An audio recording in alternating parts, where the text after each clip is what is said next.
आज देने enrolment enrolment करा ली आज उसने?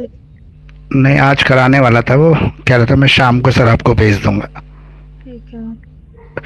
सुनिए, मैं आपको ये करा रहा हूँ, 10 सेमेस्टर का हमें नहीं करना है। तो हमारे पास जी। इस बार जो है ना, चार सब्जेक्ट हैं हमारे पास इस बार, जो बिल्कुल। फाइनल ईयर में है। इसमें जो पहला सब्जेक्ट है हमारा लैंड लॉस है, लेकिन ये लैंड लॉस जो है यूपी लैंड लॉस है। जी।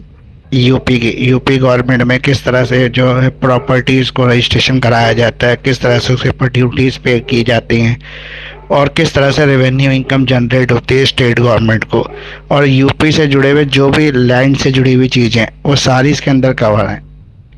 जैसे जी। राइट किसका रहेगा लैंड पे, ठीक है, बाउंड्री मार्क्स जो होंगे, प्रॉपर्टी को किस तरह से डिवीज़न किया जाएगा, और जो तहसीलदार होता है वो किस तरह से प्रॉपर्टीज़ को जो बाइफरकेट करेगा। तो ये सारी चीज़ें जो हैं इसमें यूपी लैंड लॉस के अंदर कवर्ड है। तो बेसिकली ये जैसे हमने वो जो प्रॉपर्टी एक्ट पढ़ा था उसी से कुछ मिलता जुलता सब्जेक्ट आप मानिए, लेकिन ये यूपी की चीज़ों को कवर करता है जो यूपी गवर्नमेंट की है। फिर जो दूसरा सब्जेक्ट है ये हमारा लॉ ऑफ टैक्सेशन है। ये जो हमारा लॉ ऑफ टैक्सेशन सब्जेक्ट है, इसमें हमें जो इंडिया में जो टैक्स लॉज है जो 1961 में इंट्रोड्यूस हुआ था टैक्स लॉ, उस टैक्स लॉ के अंदर लिखा हुआ है कि एक इंडिविजुअल को, एक बिजनेस पर्सन को और एक हाउस ओनर को किस तरह से गवर्नमेंट के डायरेक्ट और इनडायरेक्ट टैक्सेस की पेमेंट करनी पड़ती है। उसके अलावा जो हमारे पास वेल्थ होती है उन वेल्थ के ऊपर किस तरह से टैक्स की कैलकुलेशन की जाती है। जो हमारे पास फिक्स एसेट्स होती हैं, जैसे हमारे पास बिल्डिंग है, ठीक है, किसी कंपनी के कोई शेयर हैं, ठीक है, इन ये शेयर जो होते हैं हमारे, ये फिक्सिशियस एसेट्स होते हैं। इन सब चीज़ों के ऊपर किस तरह से प्रॉफिट जनरेट होता है और उस प्रॉफिट पे कितना टैक्स हमें देना होता है, तो वो सारी चीज़ें जो है टैक्स लॉस में, इसमें इनकम टैक्स भी आ जाता है और जीएसटी भी आ जाता है, और जो भी टैक्स है वेल्थ टैक्स वगैरह वो सारे आ जाते हैं। तो सबसे पहले ये टैक्स की हिस्ट्री क्या है, ये कब से भारत में लगना शुरू हुआ, ये टैक्स में इनडायरेक्ट टैक्सेस किसे कहते हैं, डायरेक्ट टैक्सेस किसे कहते हैं, टैक्स और फीस में क्या फ़र्क होता है। फिर कुछ इंपॉर्टेंट डेफिनेशन, जैसे एसएससी कौन है, एसएससी को कब जो है टैक्स की पेमेंट करनी पड़ती है। फिर असेसमेंट ईयर कब से कब तक होता है, previous year, business, agriculture income, income क्या होती है, एग्रीकल्चर इनकम क्या होती है, पर्सन कितने तरीके के होते हैं जो टैक्स में कवर होते हैं। इसके अलावा इसमें होता है पर्सन में रेजिडेंस और नॉट ऑर्डिनरी रेजिडेंस, और ऑर्डिनरी रेजिडेंस, ये पर्सन होते हैं जिसमें कवर्ड है। इसके बाद आपका जो पर्सन है, इंडिविजुअल्स है, बिजनेस फॉर्म है, उनका रेजिडेंशियल स्टेटस क्या है, वो आपका रेजिडेंस के सेक्शन नंबर 6, 7, 9 में कवर हो जाता है। फिर सैलरीज, सैलरी में किस तरह की इनकम को इंक्लूड किया जाता है, कौन से ऐसे इनकम है जिनको सैलरी इनकम माना जाता है, और कौन से ऐसे इनकम है जिनको सैलरी ना मान के बिजनेस एंड प्रोफेशन हेड में लिया जाता है। तो सेक्शन 15 से लेकर 17 तक यही डेफिनेशन दी हुई है सैलरी इनकम क्या है और कौन सी इनकम है जो एग्जेम्प्टेड है सैलरी से। फिर अगला में हाउस प्रॉपर्टी, जो हाउस प्रॉपर्टी, मान लो कोई प्रॉपर्टी हमारे पास, उस प्रॉपर्टी से कुछ इनकम जनरेट हो रही है, जैसे किराए के थ्रू, रॉयल्टीज़ के थ्रू, लीज एग्रीमेंट के थ्रू, रेंट एग्रीमेंट के थ्रू, उस इनकम पे हमें गवर्नमेंट को कवर कितना टैक्स देना होता है। फिर हमारे पास कुछ ऐसे एसेट्स होते हैं, जैसे हमने किसी कंपनी के कोई शेयर खरीद रखे हैं, वो लॉन्ग टर्म में हमें शेयर जो होते हैं वो प्रॉफिट जनरेट करके देते हैं, तो इन्हें कैपिटल गेन्स कहते हैं। अगर वो शॉर्ट टर्म में प्रॉफिट जनरेट करके दे रहे हैं तो उसे कहेंगे हम शॉर्ट टर्म कैपिटल गेन। उसके अलावा हमारे को अगर कोई बिजनेस है, किसी भी तरह का बिजनेस है, चाहे वो पार्टनरशिप फर्म है, चाहे वो आपका इंडिविजुअल फर्म है, या हिंदू अनडिवाइडेड फैमिली का कोई बिजनेस है, वो सारा आपका profit and gain from business and profession में कवर हो जाता है। इसमें बिजनेस इनकम इनकम के साथ साथ जो प्रोफेशनल इनकम होती है, जैसे डॉक्टर की कोई इनकम है जो अपनी प्रैक्टिस से वो अर्न कर रहा है, कोई लॉयर की कोई फ़ीस आ रही है एडवोकेट की, तो फीस से वो जो पैसे अर्न कर रहा है वो प्रोफेशनल की फ़ीस हो गई, उनको भी इसमें कवर कर लेते हैं इसी हेड के अंदर। फिर जो हमारे पास कुछ एसेट्स होती हैं, जैसे फर्नीचर है, बिल्डिंग है, या और भी चीज़ें जिन पे हम हर साल डेप्रिसिएशन कैलकुलेट करते हैं, मशीनरी वगैरह, ताकि जब इस मशीन की एक लाइफ ख़त्म हो जाएगी, फिक्स एसेट की लाइफ ख़त्म होगी, तो इसका रिप्लेसमेंट करने के लिए हमें फ़ंड के क्राइसिस ना हो। तो उसके लिए एक डेप्रिसिएशन अलाउंस होता है, वो किस तरह से क्रिएट किया जाता है, उसको किस तरह से इनकम टैक्स में कैलकुलेट करते हैं, इनकम टैक्स में उसका क्या रोल है डेप्रिसिएशन का। फिर बिजनेस एक्सपेंडिचर एंड लॉस, अगर बिजनेस कर रहे हैं आप तो गेन के साथ साथ उस पर लॉस या एक्सपेंडिचर भी होंगे, नुकसान भी हो सकता है बिजनेस में, क्योंकि बिजनेस में दोनों ही चीज़ हो सकती है, प्रॉफिट भी हो सकता है, लॉस भी हो सकता है। तो डेप्रिसिएशन के अंदर जो हम कवर करेंगे, सॉरी, इसके अंदर बिजनेस के एक्सपेंडिचर और लॉसेस दोनों का कवर करेंगे। कैपिटल गेन मैंने ऑलरेडी आपको बता दिया था, शॉर्ट टर्म और लॉन्ग टर्म कैपिटल गेन होता है इसके अंदर। फिर इनकम फ्रॉम अदर सोर्सेज, जो किसी भी हेड में कवर नहीं होती लेकिन इनकम है, उस इनकम को हम इनकम फ्रॉम अदर सोर्सेज में कवर कर लेते हैं, जो ना सैलरी इनकम है, ना हाउस प्रॉपर्टी से होने वाली इनकम है, ना आपकी short term long term capital gain है, ना ही वो बिजनेस या प्रोफेशन से मिलने वाली इनकम है, लेकिन इनकम है तो उस इनकम को इनकम फ्रॉम अदर सोर्सेज में कवर कर लेंगे। तो ये पूरा का पूरा हमारा टैक्सेस में हम कैलकुलेशन भी समझेंगे किस तरह से इनकम टैक्स को टैक्स के लिए कैलकुलेट किया जाता है। अब जो हमारा तीसरा पेपर है उसमें हमारे पास चॉइस है। चॉइस में हमारे पास एक है इंडियन जुडिशियल सिस्टम और दूसरा है हमारे पास ये law of trust, equity and fiducial relationship. अब आपके कॉलेज के अकॉर्डिंग ये देखा जाएगा कि कॉलेज में कौन सा सब्जेक्ट अवेलेबल है। तो आपके कॉलेज में कौन सा सब्जेक्ट अवेलेबल है? सर जुडिशियल सिस्टम, और फॉर्म भी जो भरा है ना हमने, उसमें हाँ, जुडिशियल सिस्टम है और उसमें साइबर लॉ, नहीं वो दूसरा राइट टू आरटीआई। इंफॉर्मेशन है। हाँ जी। तो ये वाला ही सब्जेक्ट अच्छा है। इन दोनों सब्जेक्ट में अगर हम देखेंगे तो कंपेयर भी करेंगे तो ये सब्जेक्ट थोड़ा सा इजी है और इसमें अधिकतर चीज़ें आप पहले से पढ़ते आए हो, तो आपके लिए कोई नई चीज़ नहीं है इसके अंदर। इंडियन जुडिशियल सिस्टम में जो हमारी जुडिशरी का पूरा सिस्टम है उसको यहाँ पे स्टडी करेंगे, जैसे एडमिनिस्ट्रेशन ऑफ जस्टिस, जस्टिस का एडमिनिस्ट्रेशन कैसे किया जाता है, यानी कि लॉ है जस्टिस, जस्टिस और लॉ में क्या रिलेशनशिप है, जुडिशरी एक कॉन्स्टिट्यूशनल बॉडी है, वो किस तरह से मतलब उसको किस तरह से अपॉइंटमेंट होती है जजेस वगैरह की। फिर जजेस जुडिशरी जो है एक इंडिपेंडेंट बॉडी है, हमारी जुडिशरी जो है वो गवर्नमेंट के अंडर कंट्रोल में नहीं है, वो एक इंडिपेंडेंट बॉडी है। तो वो कैसे इंडिपेंडेंस है, उसके लिए क्या प्रोविजंस हैं, जजेस को कैसे अपॉइंटमेंट किया जाता है सुप्रीम कोर्ट हाई कोर्ट के। फिर जुडिशियल स्ट्रक्चर्स क्या है, कोर्ट का हायरार्की सिस्टम जो है, जैसे सबसे ऊपर सुप्रीम कोर्ट, फिर हाई कोर्ट, फिर सेशन कोर्ट, फिर डिस्ट्रिक्ट कोर्ट, फिर जो ट्रिब्यूनल्स होते हैं वो सब आ जाती हैं। तो ये सब किस तरह से बना हुआ है, इसमें सिविल और क्रिमिनल को अलग अलग करके देखेंगे। फिर legal profession, responsibilities, obligation and their role, public interest lawyering, जो ऐसे लॉयर्स होते हैं जो पब्लिक के इंटरेस्ट के लिए फाइट करते हैं, जैसे PIL वगैरह, वो सब। फिर access to judicial system, public participation in judicial process, poverty, judicial system, cost of litigation, court fee, advocate fee, legal aid mechanism and its effectiveness. अब डिले इन जस्टिस, जस्टिस में delay हो जाएगा तो उसका क्या बैड इम्पैक्ट होता है। Justice में स्पीडी जस्टिस किस तरह से मिल सकता है क्रिमिनल और सिविल दोनों के अंदर, जुडिशियल अकाउंटेबिलिटी किसकी होती है, और रेट, जो हमारी 5 रेट है, habeas corpus, mandamus, prohibition, certiorari, quo warranto, ये 5 रेट की डेफिनेशन और 5 रेट किस कंडीशन में इशू की जाती है। इसके बाद ये वाला जो सब्जेक्ट है जो इसके ऑप्शन में जो आपने लिया नहीं, इसमें जो IPR लिया हुआ अगर इंटेलेक्चुअल प्रॉपर्टी लॉ, तो उसी तरह की चीज़ है ये और उसी से जुड़ा हुआ है। तो जिन्होंने IPR लिया था 8 सेमेस्टर के अंदर, उनको ये वाला सब्जेक्ट लेना चाहिए सर, और जिन्होंने वो क्राइम अगेंस्ट वुमेन लिया था तो फिर वो जुडिशियल वाला। वैसे तो यहाँ पे ऐसा जरूरी नहीं कि वहाँ IPR लिया तो यही लेंगे, पढ़ने से रिलेट कर सकते हैं इसको। फिर आ गया ये law relating to right to information, RTI जिसको कहते हैं।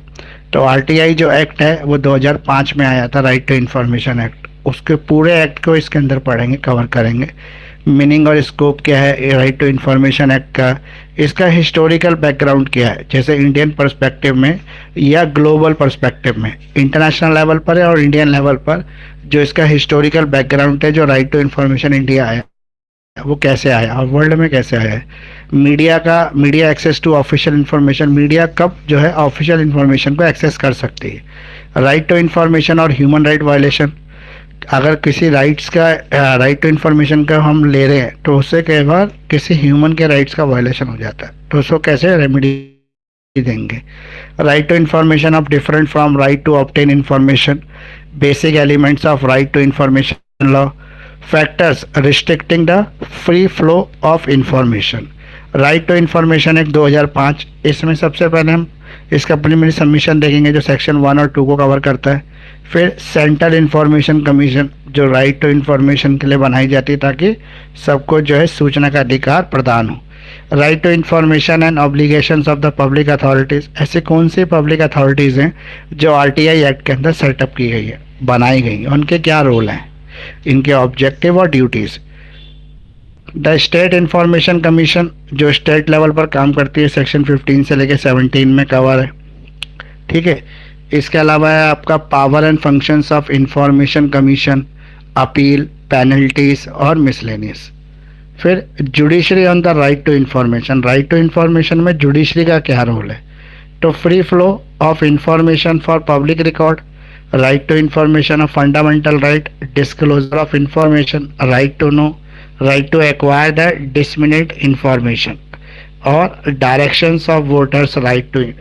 सर ये जो अभी मैंने एग्जाम का फॉर्म भरा उसमें ये वाला सब्जेक्ट नहीं है।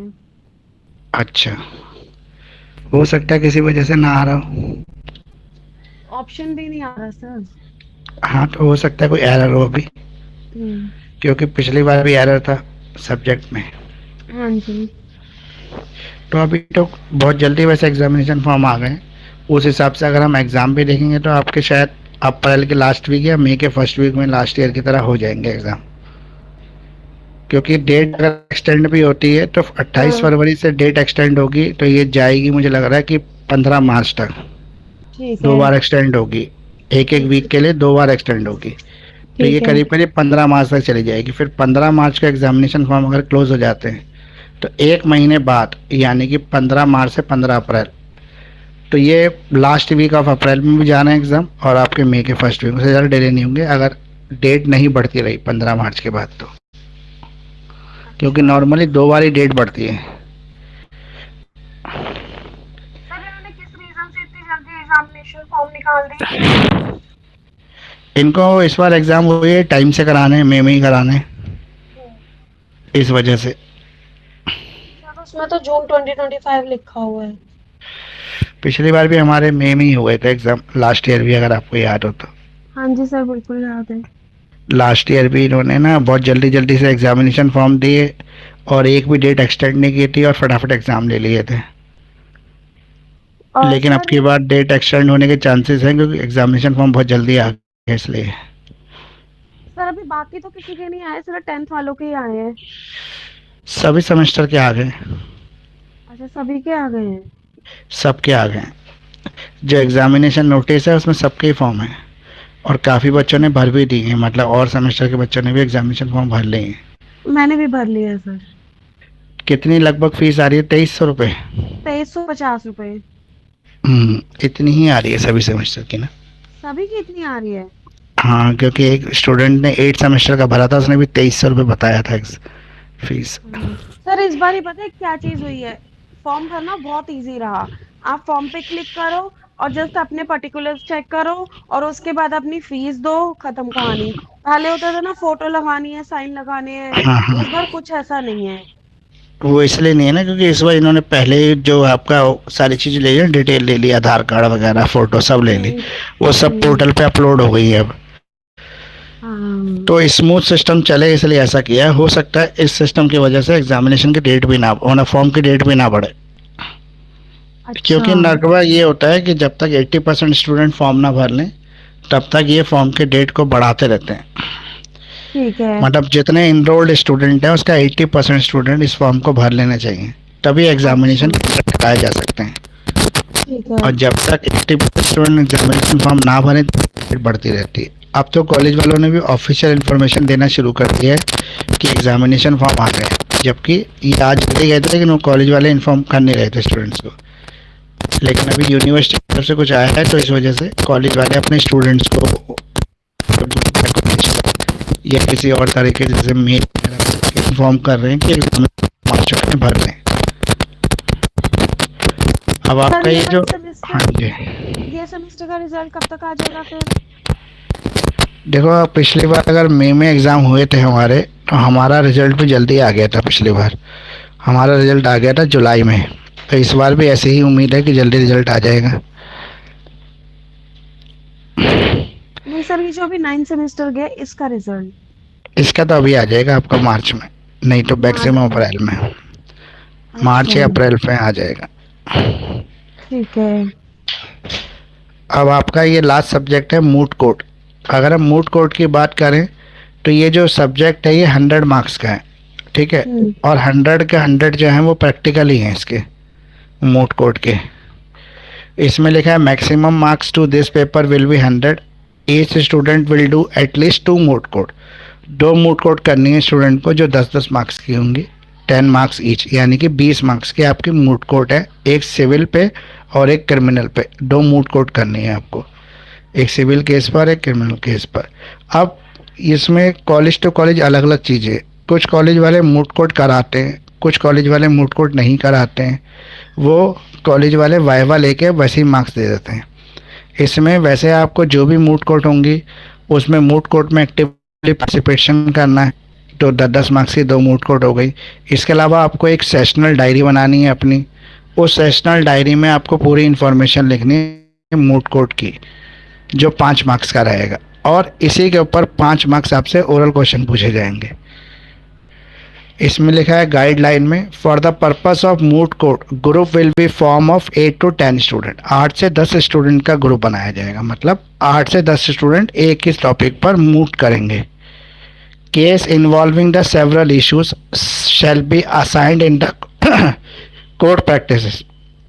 Operation of courts, legal professionals of the panel of college university may be sought, especially in the matter of getting copies of paper books of the cases which have been directed by the various court। तो यहाँ पर कोई भी एक case आपको देगी university या आपका कॉलेज देगा, कोई भी एक केस, उस केस पे आप अपनी फाइल तैयार करेंगे, अपनी प्लीडिंग तैयार करेंगे। उस प्लीडिंग को आप सबमिशन देंगे और आपको प्रॉपर जो है कॉलेज गाइड करेगा कि जब आप रियल कोर्ट में इसकी सबमिशन करते हैं तो किस तरह से सबमिशन होती है, इसका क्या प्रोसेस रहता है।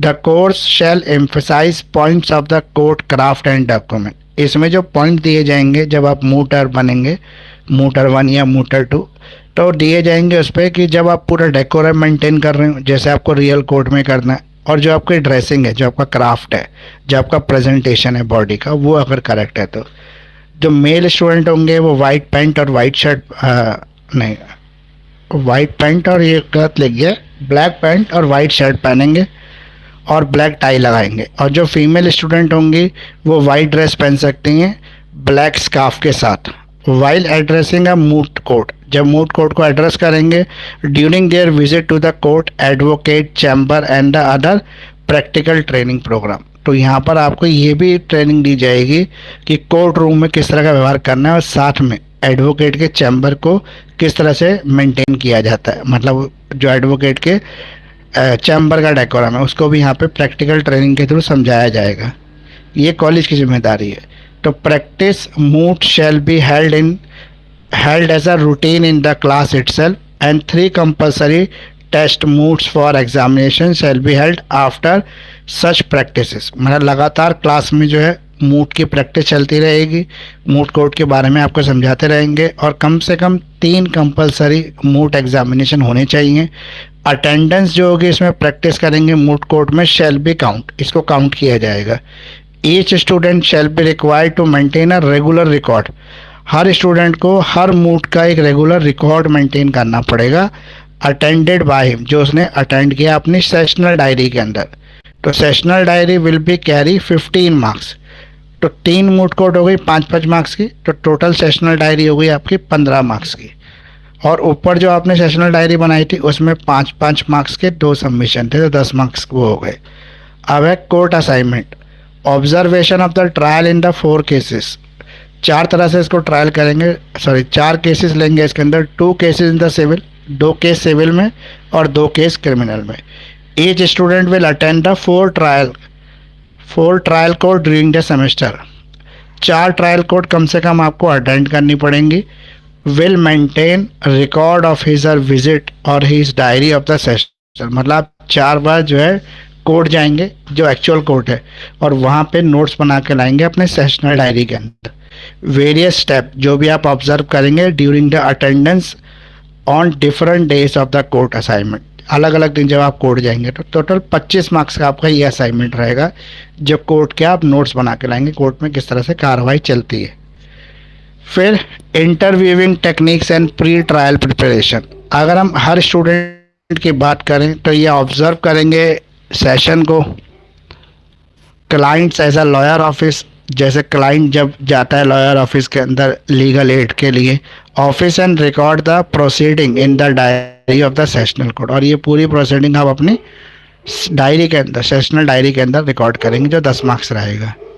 Each student will further observe the preparation of document and the court paper by the advocate and procedure of filing of the suit and petition. Suit petition को फाइल करने का पूरा जो प्रोसेस है उसको भी रिकॉर्ड करना है आपको अपनी सेशनल डायरी में, जो 10 मार्क्स का रहेगा, कि किस तरह से एक फाइल बना के प्लीडिंग बना के उसको किस तरह से सबमिशन दिया जाता है कोर्ट के अंदर, एक्चुअल कोर्ट में।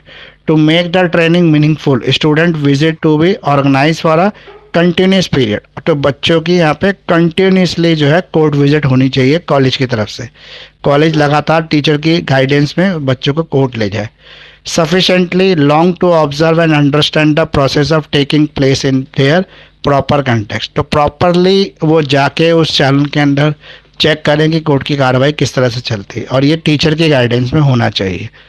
Effort should be revenue and the labour code practices, civil, criminal, revenue और लेबर कोड, इन सभी कोड की लीगल प्रैक्टिस को ऑब्जर्व करना अलग अलग दिन जाके। Beside the legal professional on the college university panel, the student should regularly to supervise and help by the subject teacher, subject teacher या tutor जो होगा वो लगातार help करेगा। और beside the tax offices, advocate, हाँ, beside advocate chamber, the student are taken for the academic, family court, revenue court, income tax, sale tax offices, ये हर जगह जो है स्टूडेंट को विजिट कराएंगे। Administrative proceeding as head, Indian law institute, parliament state supreme court और high court, ये सारी जगह मतलब स्टूडेंट को विजिट कराना होगा। इंडियन लॉ इंस्टीट्यूट ले जाना पड़ेगा, पार्लियामेंट ले जाना पड़ेगा, सुप्रीम कोर्ट और हाई कोर्ट ट्रिब्यूनल्स।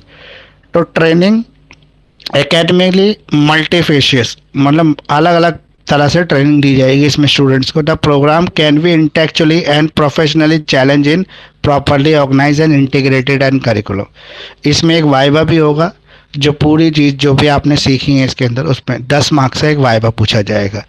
अब एक्चुअली क्या होता है इसके अंदर जो मूट कोर्ट वाला है, जिसमें जितनी चीज़ें इसमें लिखी हुई हैं उतनी चीज़ें कोई भी कॉलेज नहीं कराता है। जनरली कॉलेज विजिट करते हैं सुप्रीम कोर्ट, हाई कोर्ट या डिस्ट्रिक्ट कोर्ट को, या आसपास के जो ऑफिसेस होते हैं, जैसे पार्लियामेंट को विजिट करते हैं अपने स्टूडेंट्स के साथ, लेकिन मतलब वो प्रॉपर गाइडेंस जो होना चाहिए वो नहीं होता है, उसका एब्सेंस होती है। जनरली ऐसे विजिट करा देते हैं। तो हर कॉलेज का अपना एक सिस्टम है इस पे मार्क्स देने का। कुछ कॉलेजेस प्रैक्टिकल फाइल बनवाते हैं जिसमें प्रैक्टिकल फाइल में हर चीज़ रिकॉर्ड की जाती है, और कुछ कॉलेजेस जो होते हैं मूट कंपटीशन के बेसिस पर, परफॉर्मेंस के बेसिस पे मार्क्स देते हैं। अब आपको अपने कॉलेज में पता करना पड़ेगा कि वो मूट करवाते हैं कि नहीं कराते, या केवल प्रैक्टिकल फाइल बनवा के मार्क्स देते हैं। इसमें भी आपका जो है बाहर से एग्जामिनर आता है, सब चीज़ों को चेक करेगा, जो आपकी डायरी होगी, जो आपके एक्सपीरियंसेस रहे मूट कोर्ट के, उसके ऊपर पूछना क्वेश्चंस वगैरह वो सब। तो वो तो हर बार जैसे आप पैसे देते हो कुछ और चीज़ें मैनेज हो जाती हैं, ऐसी मैनेज होती है। तब आपको अपने कॉलेज से ये ज़रूर पता कर लेना है कि आपके कॉलेज में किस तरह से ये एग्ज़ाम लिया जाता है।